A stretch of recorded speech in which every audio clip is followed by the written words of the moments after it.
Today's headline is In the Mountains of Kentucky.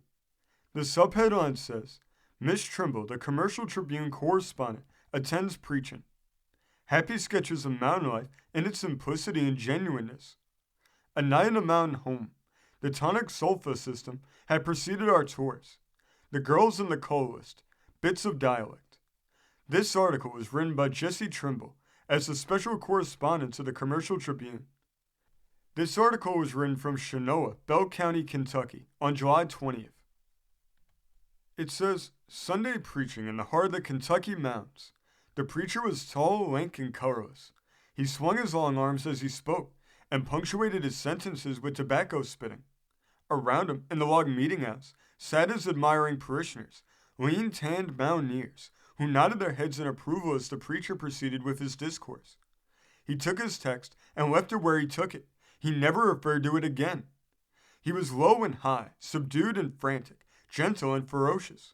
He devoted himself, soul and body, to the condemnation of all men, women, and children who differed with him in their religious faith. With education, he would have been a great man. He stood among his people like a monarch. There was something in him distinctly mighty. He was a man built on a large scale. As he dealt out condemnation, he grew magnificent in his oratory, and after about an hour, burst forth with the statement, Now, I don't say as how all these here folks on the left hand is going to be damned, for the grace of God is great, but I do say, and he spoke with an emphasis that shook the timbers of the log cabin, I do say that mine's the regular way. Now, my friends, I know where I'm at. My wife's been dead 7 year, and I ain't had nothing to bother me. I've been a-studying for 7 year, and I know where I'm at. I know my Bible. I know my Chio. I know my rantidzo. I know my baptizo. I know where I'm at. Now bring on your argufers and let the tallest pole bring down the persimmons. The brother got his Greek from a little tract which circulated among the mountain people some time back. It alone was sufficient to win the awe and admiration of his people. Pouring and sprinkling and immersion do not mean so much, but Chio and rantidzo and baptizo. The mountaineers had heard no greater, neither had the astonished city people who listened to the sermon. A night in a mountain home. About 12 miles from Middlesboro, Kentucky, down in the valley between the spurs of Log Mountain, there's a little settlement of very hospitable people. Log Mountain is rough and steep and very high, and we were obliged to lead our horses after we left Stony Fork Creek in the South Valley. We were weary almost to exhaustion when we reached the valley on the other side and rode over to the settlement on Laurel Creek. There were only 4 of us, counting the guide, and he met up with a friend of his, old Abe Power's son, so we women were left alone to spend the night with the Fultons. We stopped at the Powers' house for a moment, and they urged us to stay overnight, but we feared we might crowd them.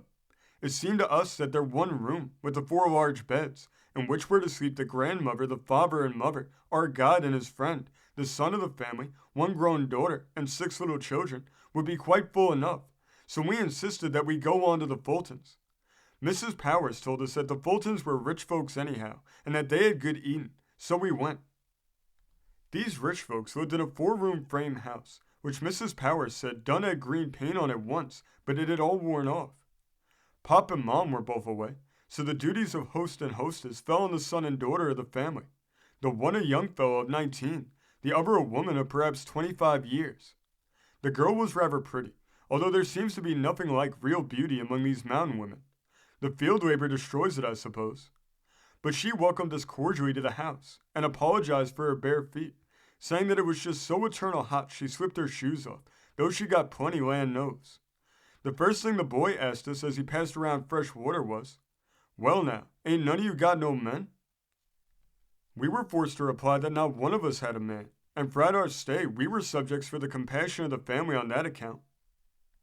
At supper we fared on corn pone, bacon, and bitter black coffee, while across the table from us sat the baby of the family, devouring cucumbers and sour milk. No wonder they do not grow up to be pretty women. The child made her supper off cucumbers, 3 of them, and tipped off her meal with a cup of thick clabber. She was the child of the daughter of the family, and the prettiest thing we have seen in the mountains was the affection her young uncle showed to the little girl. Real mountain folk. We had scarcely finished our supper when the Partons arrived. They were kin to the Fultons, and they, with the 6 Fulton grandchildren who made their home in the 4-room cottage, were quite an addition to our circle. We sat for an hour in the cool of that beautiful evening on a queer porch-like walk which ran from the stile over the fence to the middle door of the Fulton house. The pauses in the conversation were awkward at first. We 3 women sat at one end of the walk and stared with unfeigned interest at the group at the other end. We afforded them more amusement than they did us. They giggled occasionally, but they giggled politely. We did not smile, we looked and listened. Inside the door sat the oldest daughter, the one who had plenty of shoes, holding a little girl in her lap. On the 2 rows of chairs against the railing of the walk sat the parents, 2 boys and 2 girls. The girls as well as the boys were barefooted, but they wore large gold band earrings, heavy strings of beads, and combed their hair with a high pompadour bang. Being in their Sunday best, they had on light blue calico waists, open quite perceptibly at the throat, and in their hands they held snuff sticks, using them off and on with vigor and evident enjoyment. Conversation some way did not come easily, and it suddenly occurred to us to ask them to sing. They said they would sing for us if we would for them. We promised, and they began. The Old-Time Religion. Their first selection was the Old-Time Religion. Their high-pitched wailing voices rang out with the many verses. It saved our fathers, it saved our fathers, it saved our fathers, and it's good enough for me. It saved our mothers, it saved our mothers, it saved our mothers, and it's good enough for me. It saved old Elijah, etc. It saved Paul and Silas, etc. It saved weeping Mary, etc. These and half a dozen other verses they sang, each time with the chorus. It's the old-time religion, the old-time religion, the old-time religion. That's good enough for me. As they finished this first song, the elder Miss Parton turned to me and said, "Do you sing by note?" "No," I replied, "not very much." "Well then," she continued, "we better give you a little." And they sang, pronouncing by the syllables, do, do, re, re, fa, fa, etc., the hymn God Be With You Till We Meet Again. We sat in mute astonishment. The tonic sol-fa system had penetrated into the wilds of the Mingo Mountains. When they had sung the hymn through by note, they sang it with the words, all the verses, and then they explained that they had been to singing school for 10 days, and that there they had learned to sing by note. I cannot describe the peculiar effect of that singing. None of them ever seemed to drop a tone, to leave one sound for another. They did not pronounce the syllables with any regard for the tone to which it really belonged, and as they did follow the different parts, the melody was strange, weird.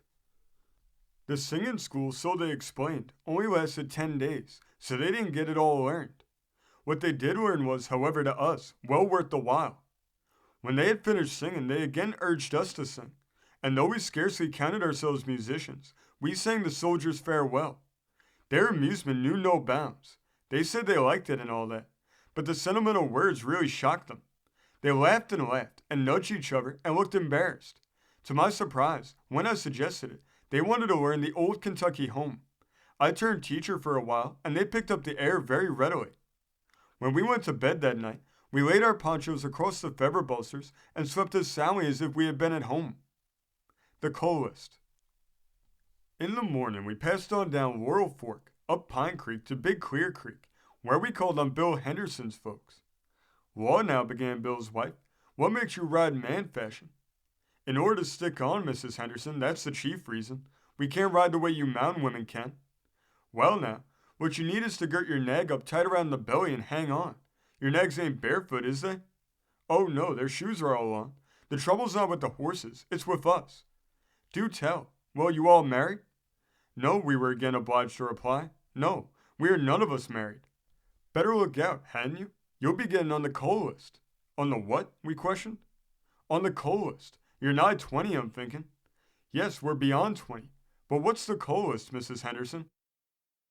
"Well," she replied with a good-natured smile, "if gals on Clear Creek don't marry before they's 20, they get put on the cull list, as them as ain't got no more chance to marry. The men get on when they's about 30. At this point, one of the married daughters entered the conversation with the hopeful remark, "If you uns will come down on Clear Creek, I reckon we can get you off. You don't let me clear on the cull list yet." "How do you look," I asked, "when you really are on the cull list, Mrs. Johnson?" As I spoke, a sad-faced woman who had been sitting listening rose hastily and ran around the corner of the house. Before she was out of hearing, the girl to whom I was speaking continued, "How do they look? Oh, just like Cindy.